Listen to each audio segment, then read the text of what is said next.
Assalamualaikum warahmatullahi wabarakatuh. Salam teman semua, shalom, om swastiastu, namo buddhaya, salam kebajikan. Jadi teman-teman semua, perkenalkan nama aku Agnes Radia Mikaela Jensirait dari kelas 10A dan 3. Dan sekarang aku akan menjelaskan tentang teks biografi dengan contoh biografi yang akan aku pilih nanti. Jadi teman-teman semua,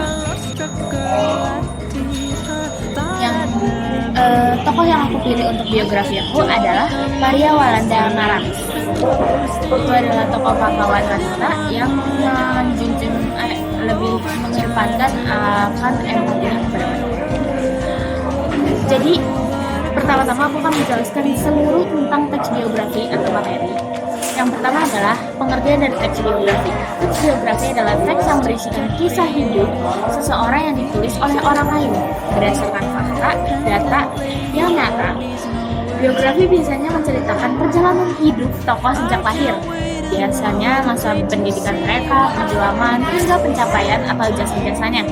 Nah, tokoh yang ditulis dalam biografi biasanya adalah orang-orang yang berpengaruh atau seperti pahlawan, tokoh masyarakat, sebagai contoh, ilmuwan, seniman, atau pemimpin negara seperti adanya R.A. Kartini, Insinyur Soekarno, dan B.J. Habibie. Nah, kalau dia menuliskan tentang kisah hidupnya sendiri, maka teks tersebut akan disebut sebagai autobiografi.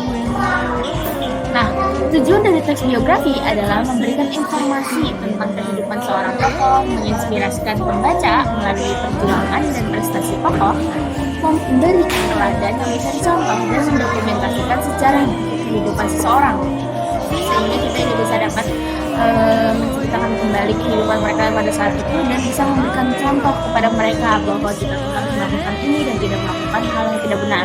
Nah, ciri-cirinya itu seperti menceritakan kehidupan seseorang, fokus pada suatu tokoh tertentu, disusun secara kronologis, peristiwa disampaikan sesuai dengan urutan waktu, jadi dari sejak dia kecil, masa lalu, masa kini, ataupun bagaimana mungkin. Lalu menggunakan kata kerja, tindakan, seperti belajar, berjuang, mendirikan, memimpin, dan menciptakan.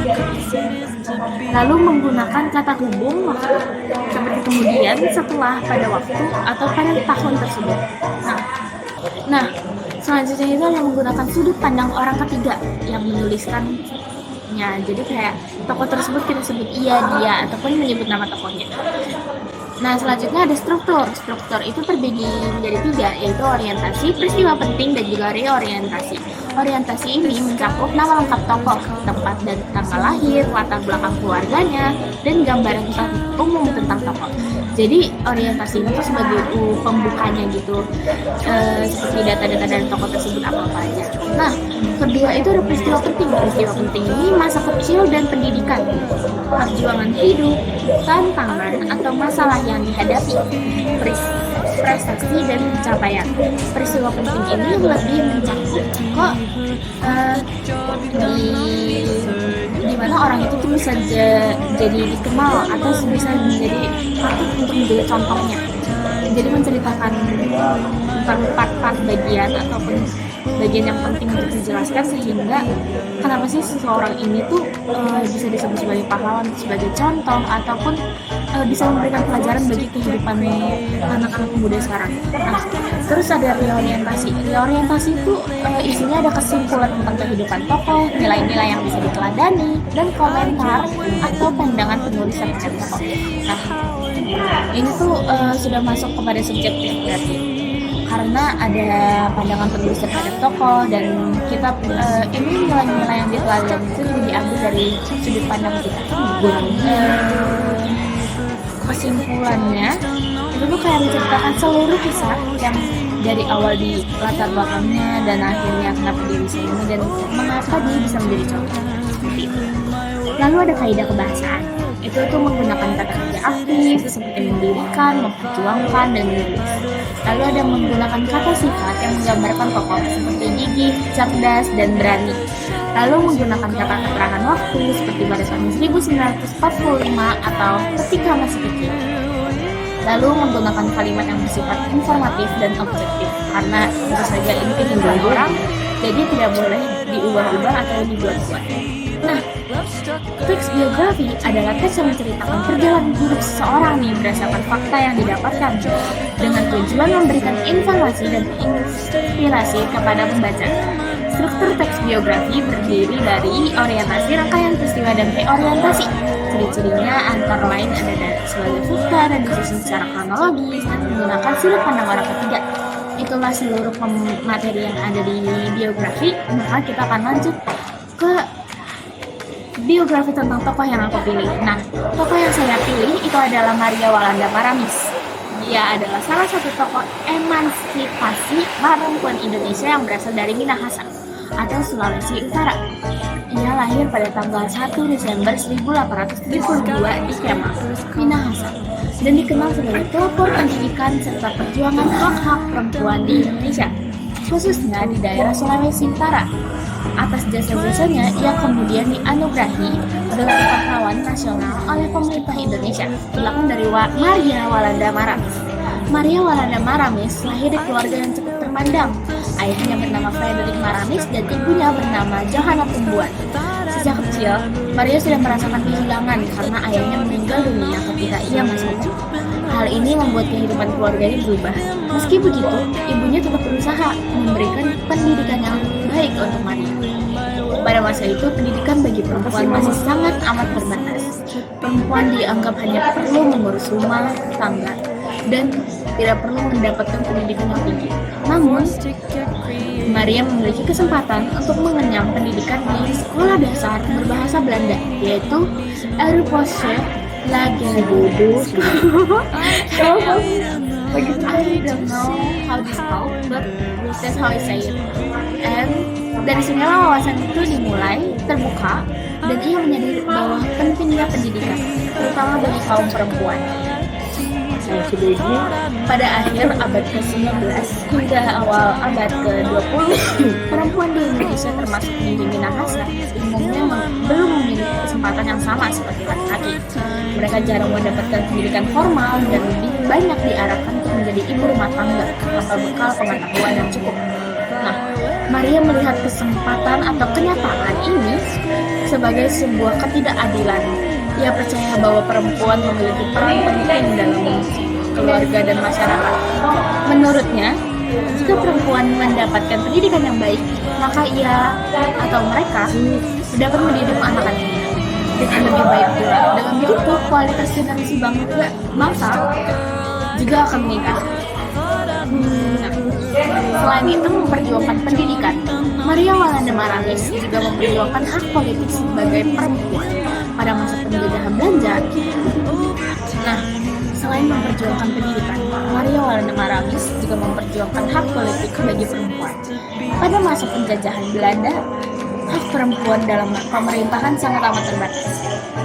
Maria berupaya agar perempuan dapat ikut serta dalam Dewan Minahasa. Berkat perjuangannya, perempuan di Minahasa akhirnya memperoleh hak untuk memilih anggota Dewan Minahasa. Ini merupakan langkah besar dalam sejarah perjuangan perempuan di Indonesia. Maria membuktikan bahwa perempuan juga mampu berperan dalam bidang politik dan pengambilan keputusan. Perjuangan ini menunjukkan bahwa Maria tidak hanya fokus dalam urusan rumah tangga, tapi juga kesetaraan hak dalam kehidupan masyarakat dan bernegara. Nah, nilai-nilai yang dapat diambil. Pentingnya pendidikan. Ia percaya bahwa pendidikan adalah kunci kemajuan bangsa. Lalu kedua, kesetaraan gender. Ia memperjuangkan hak manusia, terutama perempuan, agar sejajar dengan laki-laki. Ketiga, itu ada kepedulian sosial. Ia peduli bahwa terhadap kondisi perempuan di sekitarnya. Keempat, keberanian dan keteguhan hati di tengah budaya yang masih membatasi perempuan, ia berani menyuarakan perubahan. Lalu ada kesimpulannya, atas jasa-jasa yang memperjuangkan hak perempuan dan pendidikan, Maria Walanda Maramis diakui sebagai salah satu pahlawan nasional Indonesia. Ia wafat pada tanggal 22 April 1924. Meskipun telah tiada, semangat dan perjuangan tetap hidup dalam sejarah bangsa. Namanya kini diabadikan sebagai nama jalan, sekolah, dan berbagai institusi di Sulawesi Utara. Hal ini menjadi bukti bahwa perjuangannya memberikan dampak besar bagi masyarakat Indonesia.